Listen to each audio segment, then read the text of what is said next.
Hello, Assalamu alaikum, guys. Welcome to my YouTube channel Legal Hub. Today the topic is Universal Declaration of Human Rights, and this falls under the category of human rights law.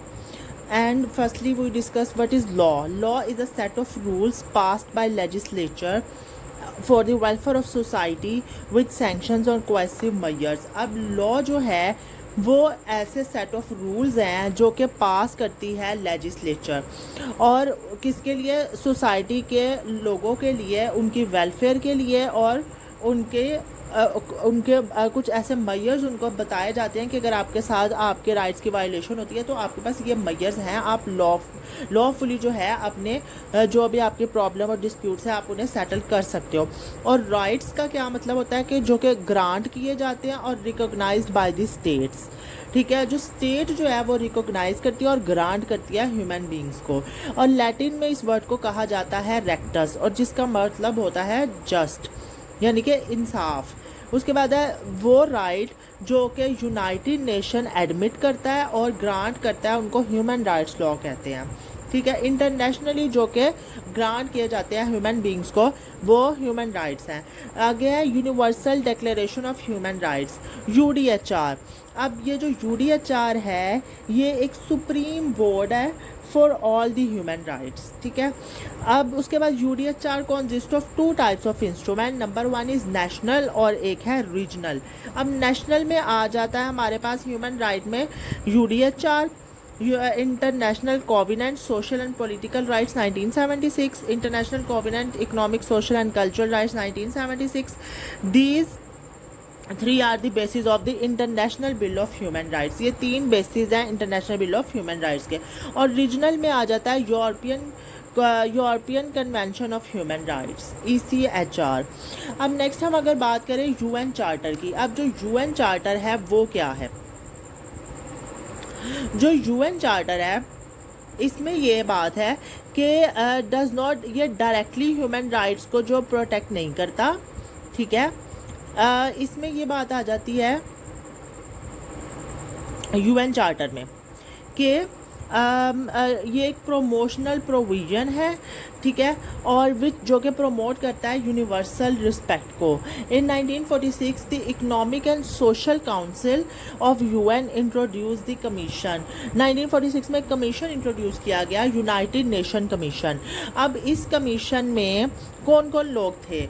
एक था Renee casein, ये France से था, और Charles मालिक from the Lebanon, और एलियाना Roosevelt from USA. इस commission ने डिफरेंट कंट्रीज़ में विज़िट किया, और एक बिल जो फिर ये कहा गया, जो एक बिल पास किया जो कि कन्वेंशन ने पास किया, और इस बिल की रेक्टिफिकेशन करेगी स्टेट। ठीक है, वो स्टेट, और फिर वो उसको दे वर बाउंडेड टू फॉलो, और वो बाउंड होगी रेक्टिफिकेशन के बाद उसको फॉलो करने के लिए।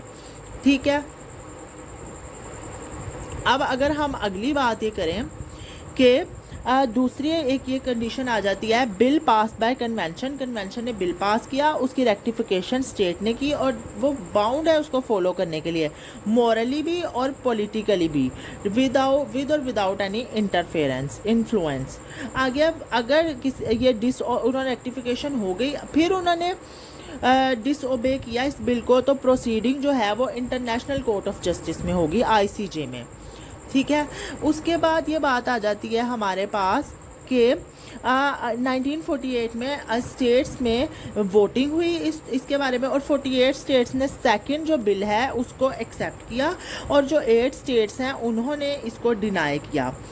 ठीक हो गया।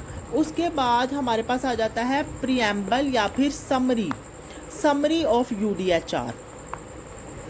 अब जब हम समरी की बात करते हैं, इसमें बेसिक जो प्रिंसिपल है ना वो UDHR का, वो ये है बेसिक प्रिंसिपल के सारे जितने भी ह्यूमन बींग्स हैं वो क्या हैं, उनके इनहेरेंट डिग्निटी है उनकी और इक्वल राइट्स उनको दिए जाएंगे। सेकेंडली ये बात करते हैं कि जो रिकॉग्निशन उस इनहेरेंट डिग्निटी की रिकॉग्निशन होगी एंड इक्वल इनएलिएनेबल राइट्स है, ये फाउंडेशन है फ्रीडम ऑफ जस्टिस की और पीस की। जब सब लोगों को इक्वल राइट्स दिए जाएंगे तो ही दुनिया में अमन कायम होगा। अगर वो कहते हैं कि डिसरिगार्ड और कंटेम्प्ट होगा इन ह्यूमन राइट्स की, तो इसके रिजल्ट में बहुत बारबोरियस जो है ना, बारबोरियस एक्ट्स होंगे, बेहुदा एक्ट्स, ठीक है। और freedom of speech, belief and freedom from fear is the highest aspiration of a common law. और फिफ्थ वो कहता है कि all the human rights should be protected by the rule of law. Rule of law से के according सारे human beings को जो है वो प्रोटेक्ट किया जाएगा। अब हम इसके कुछ आर्टिकल्स पढ़ते हैं यूडीएचआर के। मैंने कुछ आपके लिए जो हैं वो शॉर्ट लिस्ट किए हैं। यूडीएचआर के आर्टिकल नंबर 1 में वो कहता है right to life. Right to life के हर everyone has a right of life, liberty and security which is non derogable. हर इंसान का राइट है लाइफ का, हर किसी का राइट है लाइफ, लिबर्टी, आज़ादी का और सिक्योरिटी के, उसे तहफ़्फ़ुज़ दिया जाए। तो state party shall not perform such duties which will cause harm और डैमेज टू कॉमन मैन। ठीक है, अगर स्टेट जो है ये परफॉर्म ड्यूटी नहीं करेगी तो इससे जो कॉमन मैन है उसको हार्म जो है, डैमेज उसको होगा। उसके बाद वो कहते हैं, नेक्स्ट बात आ जाती है हमारे पास कि the state shall take such steps for individuals on और group of individuals which will helpful, useful and provide road map for peace and good life. States जो है वो ऐसे स्टेप ले जो कि इंडिविजुअल और जो ज़्यादा अगर लोग हैं उनके लिए हेल्पफुल हो, ठीक है, ताकि अमन और सुकून हो सके। उसके बाद no one shall be retained unlawfully. हर किसी को भी अनलॉफुली आप कैद नहीं कर सकते, उसको बंद नहीं कर सकते। आर्टिकल 2 में फ्रीडम फ्रॉम स्लेवरी या servitude. No one shall be held in slavery, the trade और business of slavery shall totally banned under this declaration. कि इस डिक्लेरेशन के अंदर जो स्लेवरी है वो बैन की जाती है कि आप किसी को गुलाम बना के नहीं रख सकते, हर किसी को आज़ादी से रहने का हक है। आर्टिकल 3 में freedom from torture. The basic object of this declaration is to maintain the integrity, dignity mentally and physically of every man. No one shall be torture in any case. किसी को भी किसी भी हाल में टॉर्चर नहीं किया जा सकता, कि फ्रीडम फ्रॉम टॉर्चर। उसके बाद है recognition before law. Everyone is equal in the eye of law. हर कोई कानून की नज़र में बराबर है। इन केस ऑफ माइनर, अगर कोई माइनर है, his representative has right to entertain the remedy on behalf of such minor. उसकी भी रेमेडी है कि उसका जो है ना, उसका रिप्रेजेंटेटिव या उसका गार्डियन जो है वो उसके बिहाफ पे जो है वो उसका इंसाफ ले सकता है या कोई भी केस कर सकता है, उसको भी राइट दिया जाएगा। उसके बाद आ जाता है हमारे पास नेक्स्ट कि under this article the concept of equality is given to women particularly. जो वुमेन है उसको भी इक्वालिटी का राइट दिया गया है कि वो भी इक्वल, उसको भी राइट दिया जाएगा।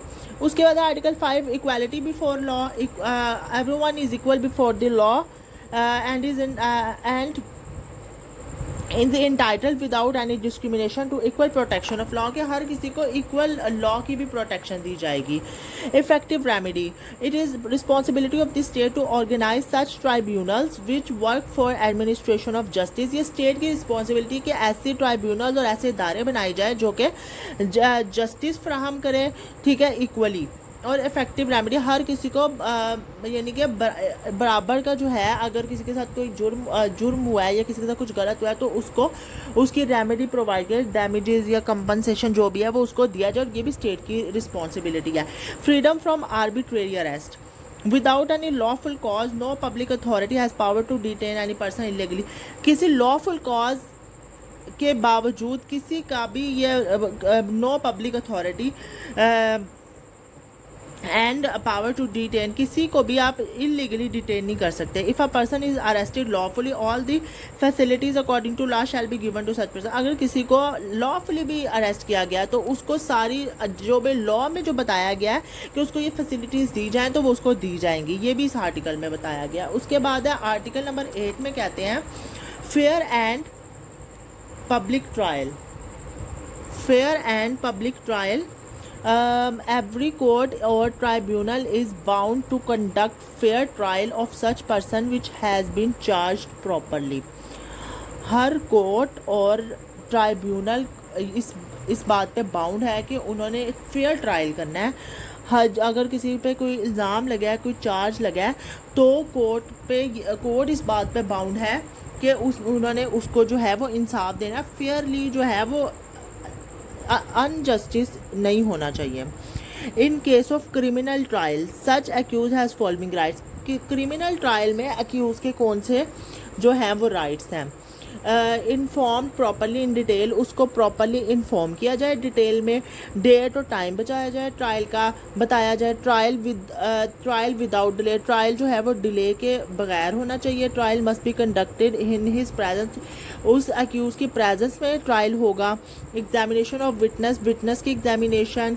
परमिशन टू डिफेंड, उसको डिफेंड करने की परमिशन होनी चाहिए. और राइट ऑफ अपील, और अपील का भी राइट होना चाहिए उसके पास. आर्टिकल नंबर 9 है innocence and retrospectivity. No one shall be personally presumed guilty until unless that is proved guilty. किसी को भी आप गिल्टी नहीं कह सकते, परज्यूम उसको नहीं गिल्टी नहीं आप उसको कह सकते, डिक्लेयर कर सकते जब तक कि उसका जुर्म साबित ना हो जाए. No one shall be held guilty of any offence in account of any act और omission which did not constitute an offence. कोई भी उस जुर्म का ऐसे जुर्म का जो है वो मुजरिम नहीं होगा उस वक्त तक जब तक कि वो एक्ट उस टाइम पे नहीं था. अगर किसी ने कोई काम किया है और अगर किसी ने कोई जुर्म किया है और वो उस वक्त के लॉ में उस जुर्म की सज़ा मौजूद नहीं है, तो वो लॉ जो है वो उसका बाद में आता है. जुर्म पहले हुआ है तो बाद में उसको उस जुर्म की सज़ा नहीं मिलेगी जो कि पहले हुआ और तब लॉ मौजूद नहीं था. इसे रेट्रोस्पेक्टिविटी कहते हैं. नेक्स्ट आ जाता है हमारे पास article number 10 respect of privacy. Respect of privacy क्या है कि इसमें आ जाता है कि हर किसी की प्राइवेसी की रिस्पेक्ट की जाए, उसके पर्सनल जो है उसमें इंटरफेयर ना किया जाए. आगे freedom of movement. Freedom of movement है everyone has right to walk free and residence within borders of each state.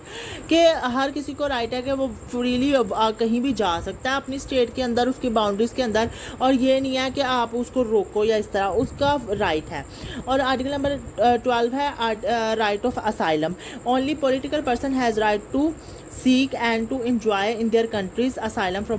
सिर्फ जो पॉलिटिकल पर्सनस है ये राइट उनका होता है कि वो किसी कंट्री में जाके जो है असाइलम का राइट ले सकते हैं.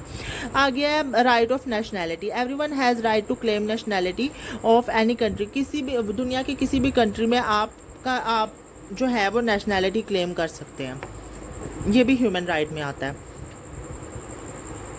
क्योंकि हम यूनिवर्सल डिक्लेरेशन की बात कर रहे हैं ना, तो ये ग्लोबली इंटरनेशनली हम बात करें कि सब कंट्रीज़ के अकॉर्डिंग जो है वो क्या राइट बनते हैं ह्यूमन बींग्स के. Again marriage and family. Every man and woman has right of marriage whoever they want. हर औरत और मर्द को ये हक है कि वो जिससे वो चाहता है उससे शादी कर सकता है. No restrictions imposed by UN on behalf of religion and nationality. UN की तरफ से रिलीजन और नेशनैलिटी के ऊपर कोई भी रिस्ट्रिक्शन नहीं है. Article number 15 right of property. Everyone has right to keep movable immovable property और has a right to sell of his. हर किसी के पास ये राइट है कि वो मूवेबल या इमूवेबल प्रॉपर्टी रख सकता है और उसको बेच सकता है जो उसकी प्रॉपर्टी है. उसके बाद है freedom of thought and expression. Thought and religion. Everyone has right to choose the religion according to his will. हर किसी के पास राइट है कि वो रिलीजन चूज़ कर सकता है, मज़हब चूज़ कर सकता है अपनी चाहत के मुताबिक. And can change his religion. अपना मज़हब भी बदल सकता है, लेकिन एक्सेप्ट द इस्लाम के मुस्लिम जो हैं वो अपना मज़हब नहीं बदल सकते, बाकी जो है वो कोई भी बदल सकता है. Freedom of expression. Everyone has right to express his opinion lawfully. हर किसी के पास ये राइट है कि वो लॉफुली अपना एक्सपीरियंस जो है वो अपना ओपिनियन बता सकता है. नेक्स्ट हमारे पास आ जाता है आर्टिकल नंबर 18. इसमें क्या है कि freedom of assembly. Everyone has right to join a peaceful assembly. हर किसी के पास कोई असेंबली ज्वाइन करने का हक है और किसी को फोर्स भी नहीं किया जा सकता कि तुम कोई असेंबली जो है वो ज्वाइन करो. ठीक है। आगे है पब्लिक राइट्स। अब पब्लिक राइट में क्या है, everyone has right to access public duties and perform all functions. ठीक हो गया। Such rights can be exercise directly और बाय रिप्रेजेंटेटिव्स। आ गया वर्क एंड एम्प्लॉयमेंट। इसमें आ जाता है everyone has right to work, everyone has right to free choice of employment. हर किसी के पास काम करने का राइट है और अपनी मर्ज़ी से वो कोई भी जॉब कर सकता है। अगर rest and leisure, everyone has right to rest and leisure during working. हर किसी के पास रेस्ट और लेजर का भी राइट है। नेक्स्ट आ जाता है स्टैंडर्ड ऑफ लिविंग। इसमें है स्टैंडर्ड ऑफ लिविंग में क्या बात है, everyone has right to that standard of living which should be adequate for his और हर हेल्थ। हर किसी को ये राइट हक हासिल है कि वो उस अपने उस स्टैंडर्ड से रहे या रह सकता है जो कि उसकी हेल्थ के लिए बेहतर है। Motherhood and childhood are entitled to special care and assistance. Right of education, everyone has right to get education according to his will. हर किसी को राइट है कि वो अपनी मर्जी के मुताबिक तालीम हासिल कर सकता है। Every person has right to get higher education, elementary, technical and professional education, कोई भी एजुकेशन हासिल कर सकता है। Right to cultural life, everyone has right to live according to one's own cultural life. अपनी जो रवायात और उसके अपने रवायात रस्म व रवाज के मुताबिक हर कोई रह सकता है, ज़िंदगी गुजार सकता है। किसी को भी फोर्स नहीं किया जा सकता कि तुम किसी और की कल्चरल लाइफ या रवायात या रस्म व रवाज जो है वो अडॉप्ट करो। अगर social security, as member of society everyone has right to social security. हर किसी as a member of society हर किसी के पास सोशल सिक्योरिटी का राइट है। ठीक है। ये सारे आर्टिकल्स जो हैं ये आ जाते हैं यूडीएचआर के, universal declaration of human rights. Thank you so much guys.